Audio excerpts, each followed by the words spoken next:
महाशिव पुराण श्री वायवीय संहिता पूर्वार्ध 13वां अध्याय। ब्रह्मा विष्णु की सृष्टि का वर्णन। ऋषि बोले, हे वायुदेव, सृष्टि का आरंभ होने पर पहले महेश्वर ब्रह्मा और विष्णु को उत्पन्न करते हैं, फिर अपनी लीला के अनुसार संसार की रचना करते हैं, फिर प्रलय आने पर सबका विनाश कर देते हैं। इस अनुसार तो महेश्वर ही सर्वशक्तिमान हैं, फिर वे ब्रह्मा जी के पुत्र किस प्रकार हो सकते हैं? कृपा कर हमारे इस संदेह को दूर कीजिए।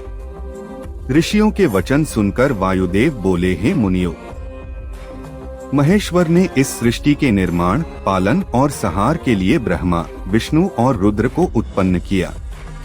यह सब तो उनकी लीलाएं हैं, जो कि विभिन्न कल्पों में बदलती रहती हैं।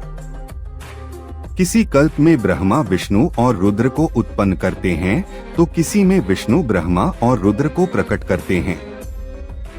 किसी कल्प में तीनों एक दूसरे को प्रकट करते हैं। मेघवाहन कल्प में श्रीहरि विष्णु ने मेघ रूप में 10,000 वर्षों तक पृथ्वी को धारण किए रखा।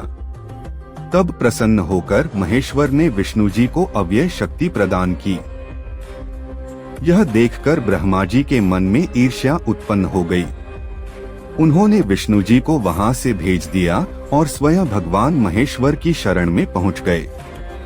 महेश्वर को प्रणाम करके उनकी स्तुति करने लगे और बोले, प्रभु, आपने ही अपने वाम अंग से विष्णु और दक्षिण अंग से मुझ ब्रह्मा को पैदा किया है।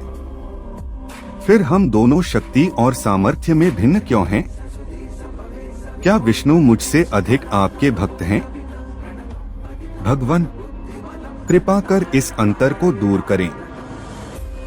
ब्रह्मा जी की प्रार्थना और स्तुति से प्रसन्न होकर महेश्वर ने उन्हें विष्णु जी के समान शक्ति प्रदान कर दी।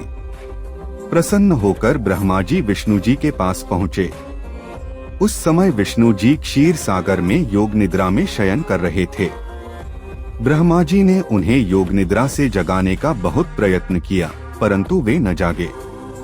तब क्रोधित होकर ब्रह्मा जी विष्णु जी की शैया में चढ़कर उन्हें अपनी छाती से लगाने लगे। उसी समय विष्णु जी वहां से अंतर्धान हो गए। जब लक्ष्मी जी को विष्णु जी कहीं न दिखाई दिए, तो वे भी अंतर्धान हो गईं। तब ब्रह्मा जी की भ्रिकुटियों के मध्य से विष्णु जी प्रकट हो गए और फिर उनमें द्वंद्व युद्ध होने लगा।